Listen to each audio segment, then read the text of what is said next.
So hi, I'm Marge Meier and a member of the church, and I'm going to be talking to you guys today about John chapter 6, 1 through 21. And before we get started, I'd like you to just take a minute and think about how you came to church today. Are you feeling anxious, fearful, maybe confident, well-grounded, maybe a bit doubtful or cynical?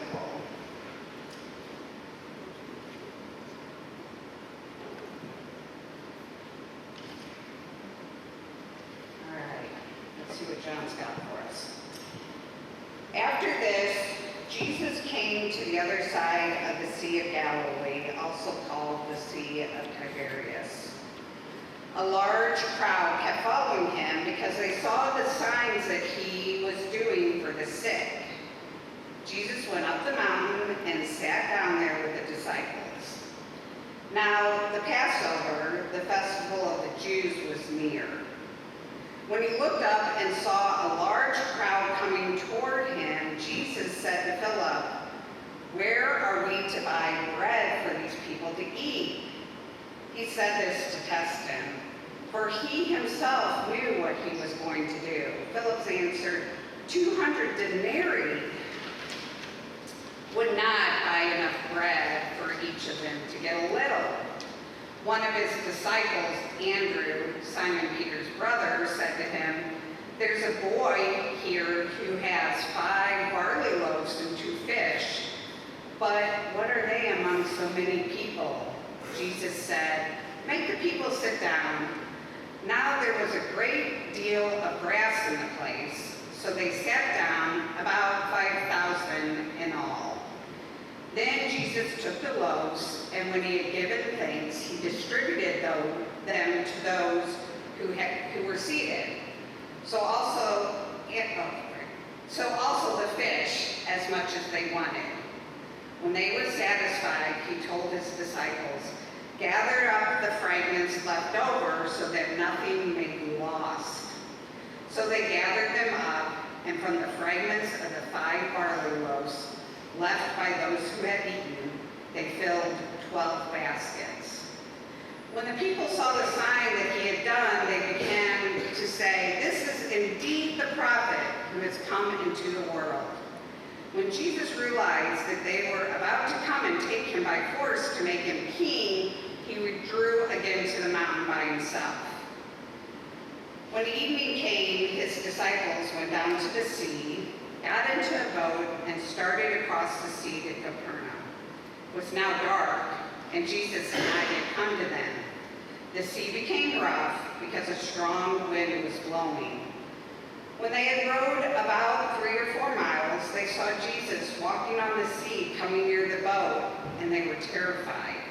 But he said to them, "It is I, do not be afraid." Then they wanted to take him into the boat, and immediately the boat reached the land towards which they were going.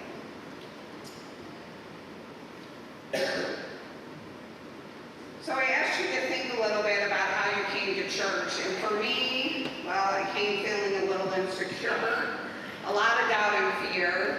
I'm thinking to myself, what am I doing here preaching? And how is God going to speak through me?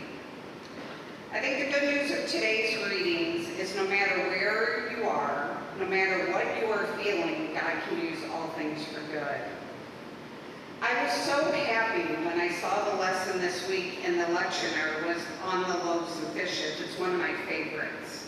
I'm a storyteller by nature, and I often play the scene in my mind thinking about each person in the story and how they contributed to the miracle that day. I imagine all the disciples, they're tired, hungry, Passover is near, and there are these 5,000 people following them around. They're out on this mountainside with no church, food. I'm sure they're cranky and thinking, "Jesus, why don't you do something for these people and for us?" And the first on the scene is Philip, and Jesus says to him as a test, "Where are we to buy bread for these people to eat?" And Philip's answer, 200 denarii would not buy enough bread for each of them to get a little. By the way, I did a bit of digging because this is how my brain works, and I found out that 1 denarii is about $85 in today's money. So 200 of them would be around $17,000. And since there's 5,000 people, that'd be about $3.50 per person. Not a lot of money. Okay, back to Philip. His response was kind of snarky. I mean, Philip's been with Jesus for some time. I mean, he was one of the first called to follow Jesus. He knows what he can do, and his response is, are you crazy? If we have a gazillion billion dollars, we can't feed these people. I'm sure Philip feels overwhelmed thinking, I know Jesus can feed these people. There's nothing I can do. I know that feeling of despair. Like this situation is impossible. Why isn't God fixing it? At these times, I am focusing on the problem instead of remembering that the answer lies with God and the power he has given me. I forget I don't have to have the answer. He does, and it might be quite a surprise, like a boy with 5 loaves and 2 fishes. A boy who steps forward to offer his small offering to feed the masses. What must that boy have been thinking? If it was me, I probably would be thinking, well, Marge, this is dumb. How's this going to be helpful? Don't go wasting everyone's time with these few things. But luckily, the boy didn't do that. He stepped confidently forward and offered his gift. He knew the power of God and didn't place any human limits on it. Such an impressive lesson to remember.